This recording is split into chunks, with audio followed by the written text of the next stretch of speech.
ঈদুল ফিতরের অভিজ্ঞতা কাজে লাগিয়ে ঈদুল আজহায় সড়ক ব্যবস্থাপনা ঢেলে সাজানো হবে বলে জানিয়েছেন সড়কমন্ত্রী শেখ রবিউল আলম। এর জন্য আরেকটি যমুনা সেতু দরকার বলেন মন্ত্রী। সরকার ঘোষিত 5 বছরে 25 কোটি বৃক্ষরোপণ কর্মসূচির আওতায় সড়ক মহাসড়ক বিভাগে বৃক্ষরোপণ কর্মসূচির উদ্বোধনে শেষে এসব কথা বলেন তিনি। 5 বছরে 25 কোটি গাছ লাগাতে চায় সরকার। বুধবার সকালে সড়ক বিভাগের পক্ষে কর্মসূচির উদ্বোধনী অনুষ্ঠানে অংশ নেন সড়ক সেতু প্রতিমন্ত্রী হাবিবুর রশিদ।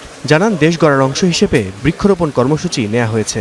জনগণকে যদি এই কাজগুলির সাথে সম্পৃক্ত করা যায়, তারাও যদি তাদের বাড়ির আঙিনায় তাদের আশেপাশে তারা যদি বৃক্ষরোপণের মাধ্যমে আমাদের এই কর্মসূচিতে এগিয়ে নিয়ে যেতে চান, তাহলে আমরা আমাদের ভবিষ্যৎ প্রজন্মের জন্য একটি নিরাপদ বাংলাদেশ আমরা দিয়ে যেতে পারবো। প্রধান অতিথির বক্তব্যে সড়ক সেতু রেল ও নৌমন্ত্রী শেখ রবিউল আলম সবাইকে সাশ্রয়ী হওয়ার আহ্বান জানান। বলেন, পরিবেশ বাঁচাতে গাছ লাগাতে হবে। গাছ লাগানোর নামে যে কোনো জায়গায় গিয়ে কোনো উদ্বোধন অনুষ্ঠান করার প্লিজ প্রয়োজন নেই। গাছ লাগালাম, টেক কেয়ার হলো না, তার প্রয়োজনীয় নার্সিং হলো না, বেড়ে ওঠার কোনো সুযোগ থাকলো না, আর অনুষ্ঠানের মধ্যে সীমাবদ্ধ এভাবে সরকার চাইছে না, আমিও চাইছি না। সাশ্রয়ী হতে হবে, অনাড়ম্বর হতে হবে। পরে নিজ হাতে নিম গাছের চারা রোপণ করেন মন্ত্রী। তিনি বলেন, জ্বালানি ইস্যুতে পণ্য পরিবহনে আপাতত কোনো সংকট নেই। ডিস্ট্রিবিউশনে কিছুটা প্রবলেম প্যানিকের কারণে হয়েছে। কিছু সুবিধাভোগী মানুষও আছে যারা একটা সংকট তৈরি করতে চায় রাষ্ট্রে, তারাও আছে।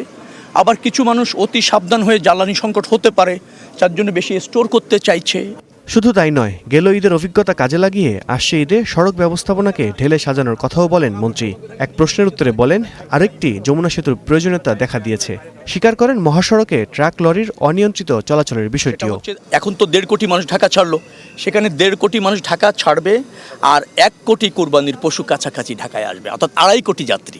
যমুনা সেতু হয়ে যে রাস্তাটা আছে সেখানে আমরা এই ট্রাক, লরি এবং কাভার্ড ভ্যান নিয়ন্ত্রণটা করতে পারিনি। সেতুটা আরেকটা করার প্রয়োজনও দেখা দিয়েছে, অথবা এই সেতুটি পদ্মা সেতুর মতো যদি ওয়াইড হতো তাহলে মনে হয় যে ওই জায়গাটা আমরা চাপটাকে আরও ভালো ম্যানেজ করতে পারতাম।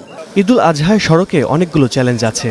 এসব চ্যালেঞ্জ সফলতার সাথে মোকাবেলা করতে চায় সড়ক মন্ত্রণালয়। আল কাসির, স্টার নিউজ, ঢাকা।